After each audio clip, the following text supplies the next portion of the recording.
बिस्मिल्लाहिर्रहमानिर्रहीम। अस्सलाम वालेकुम नाज़रीन कराम, मैं हूं मखदूम शहाबुद्दीन और आप देख रहे हैं मेरा फेसबुक और यूट्यूब चैनल। उम्मीद करता हूं आप सब लोग बखैर वाफियत होंगे और जहां भी होंगे अपने अहले खाना समेत खुश भी होंगे और महफूज भी। नाज़रीन कराम, एक जानिब DGISPR की प्रेस कॉन्फ्रेंस आती है तो वहीं दूसरी जानिब पाकिस्तान तहरीक इंसाफ उसका रद्द अमल तो दे चुकी है, लेकिन उस प्रेस कॉन्फ्रेंस से पहले जो पाकिस्तान तहरीक इंसाफ का मरकजी सेक्रेटेरिएट है वहां पर धावा बोला गया। रऊफ हसन साहब गिरफ्तार हैं, बैरिस्टर गौर को पार्लियामेंटेरियन होने की वजह से छोड़ना पड़ा, लेकिन इस वक्त जो खबरें आ रही हैं वो बहुत तशवीशनाक है।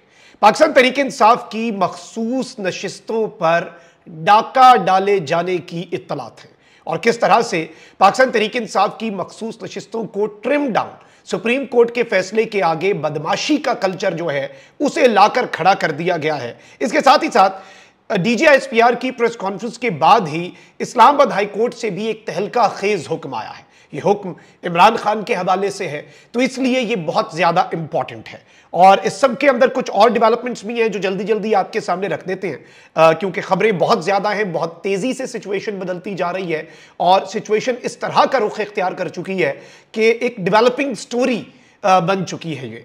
और इस वक्त पाकिस्तान का पॉलिटिकल मंजरनामा एक तरफ से कुछ, दूसरी तरफ से कुछ, लेकिन एक चीज वाज़ेह है कि ऑल इज नॉट वेल, सब अच्छा नहीं है और बहुत तेजी से चीजें बदल रही हैं। अगर अभी तक आपने इस वीडियो को लाइक नहीं किया, लाइक जरूर कर दें। आपके लाइक्स और कमेंट्स हमारे लिए बहुत इंपॉर्टेंट हैं। साथ ही साथ हम 2 मिलियन सब्सक्राइबर्स के माइलस्टोन के बहुत करीब हैं। अगर आप मुनासिब समझें, बेहतर समझें, तो आप चैनल को सब्सक्राइब करके शुक्रिया का मौका भी दे सकते हैं। अब जरा खबरों पर आ जाते हैं। नाज़रीन कराम, आपको ये इल्म है कि एक जानिब तो सुप्रीम कोर्ट ऑफ पाकिस्तान जो है वहां से बड़ा खड़ाक हुआ और सुप्रीम कोर्ट में भी जो मेजॉरिटी है उसने स्टैंड लिया। फिर इस्लामाबाद हाई कोर्ट की मेजॉरिटी तो पहले ही स्टैंड ले चुकी है। जस्टिस आमिर फारूक से बोल दो जितनी मर्जी अभी तक कोशिश कर सकते हैं सिस्टम को साथ चलाने की या डॉक्ट्रिन ऑफ नेसेसिटी की, यूं लगता है कि वो तो चल रही हैं कोशिशें। पाकिस्तान तहरीक इंसाफ का ये मौक़िफ़ है कि वो कोशिशें अपनी जारी रखे हुए हैं, लेकिन कुछ चीज़ें हैं जिन्हें हमने समझना है, कुछ चीज़ें हैं जिनका इदराक जो है वो इस वक्त बहुत ज़्यादा ज़रूरी हो चुका है। आप अगर ग्रेटर पिक्चर को भी देखें तो आपको चीज़ें वाज़ेह हो जाएंगी।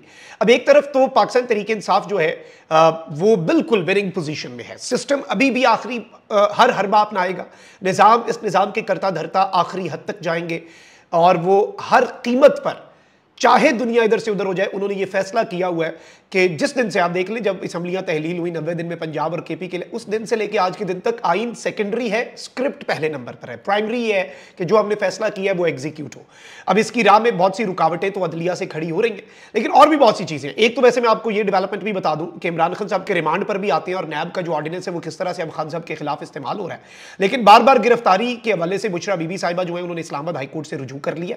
बुशरा बीबी ने मुकदमात की तफसीलात, नए केस में गिरफ्तारी से बचने के लिए वकील सरदार लतीफ खोसा के जरिए इस्लामाबाद हाईकोर्ट में दरखास्त तो दायर कर दी है। लेकिन एक और बड़ी आम तरीन डेवलपमेंट है। एक तो यह कि एक तरफ PTI जो है वो chief justice Islamabad high court justice Aamir Farooq के खिलाफ सुप्रीम जुडिशल काउंसिल में रेफरेंस दायर करने तो जा रही है, लेकिन दूसरी जानिब PTI की नई आने वाली तमाम तर दरखास्तें chief justice Islamabad high court justice Aamir Farooq साहब के पास ही मुकर्रर हो रही हैं। तो ये PTI के लिए वैसे एक बहुत बड़ा चैलेंज होगा। लेकिन एक तरफ तो ये सब कुछ हो रहा है, वहीं दूसरी जानिब इमरान खान साहब और बुशरा बीबी को जिस नए केस में अरेस्ट किया गया इद्दत केस उड़ने के बाद, वो नया नैब का तोशाखाना केस है, उसमें 8 दिन का पहले रिमांड था और टोटल आपको यह मालूम होना चाहिए कि पहले 14 दिन का रिमांड होता था और फिर रिमांड जो है वो 40 दिन तक बढ़ा दिया गया एक नैब ऑर्डिनेंस के जरिए, जिसमें 2 ऑर्डिनेंस जारी किए गए, मिली भगत से पीपल्स पार्टी और नून लीग की। एक के जी इलेक्शन ट्रिब्यूनल्स में रिटायर्ड जजेस लग सकते हैं और दूसरा नैब में जो आपका रिमांड है वो 14 से 40।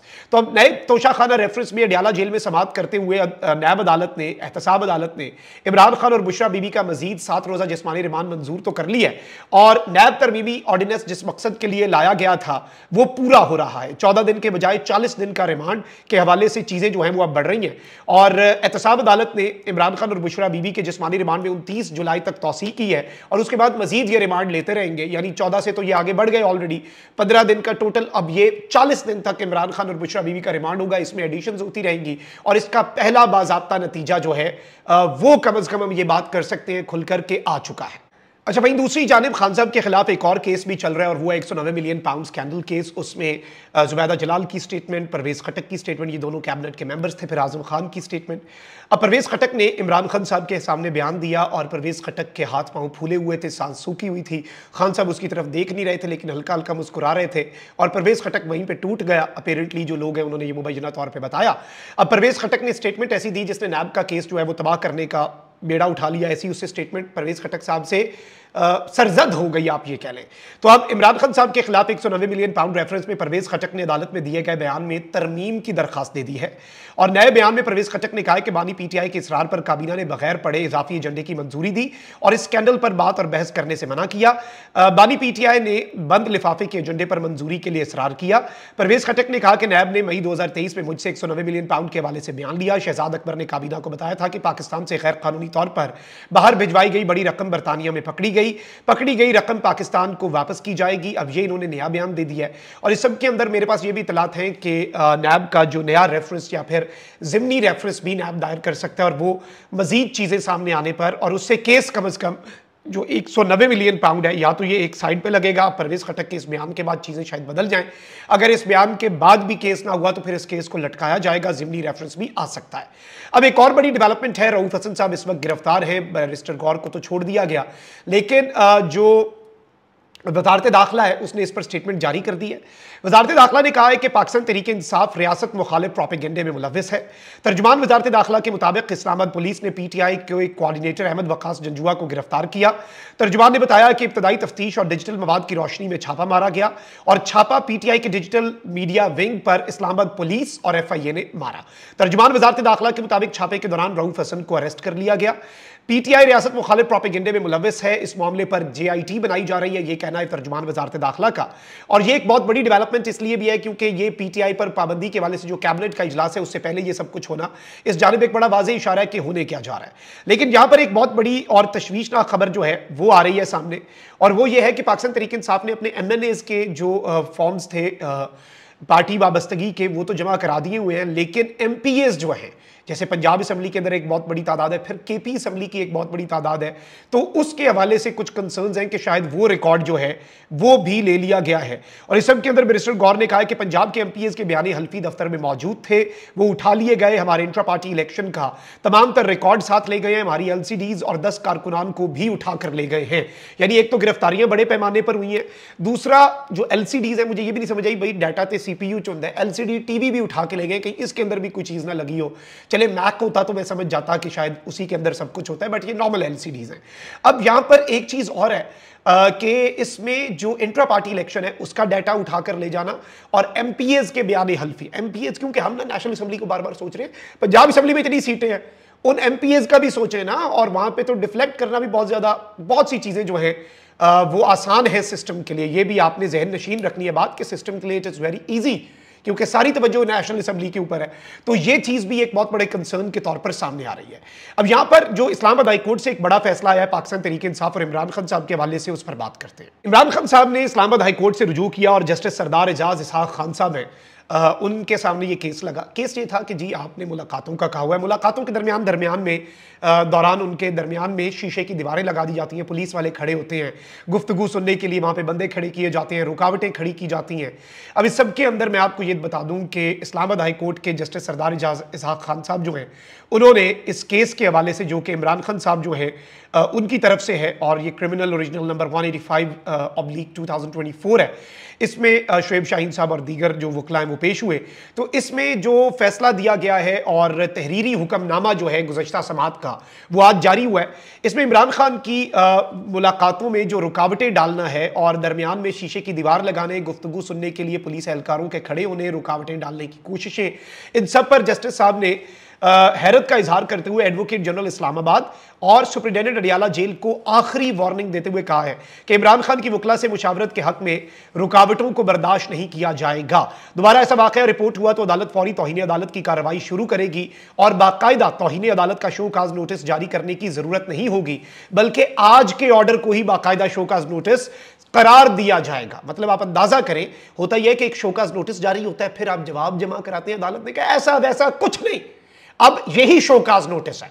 अगर आपने इस तरह का कोई काम कर दिया, अगर आपने इस तरह की वारदात डाल दी, अगर आपने दोबारा इमरान खान की मुलाकातों, क्योंकि इसमें मैं आपको यह भी बताऊं कि इस एप्लीकेशन के अंदर जो मंदरजात हैं इमरान खान साहब की तरफ से बहुत खतरनाक थे। इमरान खान साहब ने इसके अंदर जो एजेंसीज हैं उनकी इन्वॉल्वमेंट पर भी, और वहां पर एक कर्नल और मेजर जो हैं उनकी तरफ से अडियाला जेल के मामलात चलाए जाने के हवाले से भी खान साहब ने कुछ बातें की हुई है ना इस एप्लीकेशन के अंदर। और कल ये बताया गया कि जी इमरान खान साहब से वकला जो हैं, यानी स्टेट का ये मौक़िफ़ था कि जी ये सियासी लोग हैं, वकील तो है ही नहीं, ये सियासी वकील है। तो जज साहब ने कहा कल भी कि भाई सियासी वकील है तो आपके केस कौन सा गैर सियासी है? जितने इमरान खान पे केस बनाए हैं इन बातों में ना जाए, आपके जितने केस हैं वो सारे सियासी केस हैं। खुदा का खौफ करे ना। तो ये आज जस्टिस सरदार एजाज इसहाक खान साहब ने इस्लामाबाद हाई कोर्ट से जो ऑर्डर जारी किया है, ये सिस्टम के लिए, निज़ाम के लिए एक और चैलेंज है।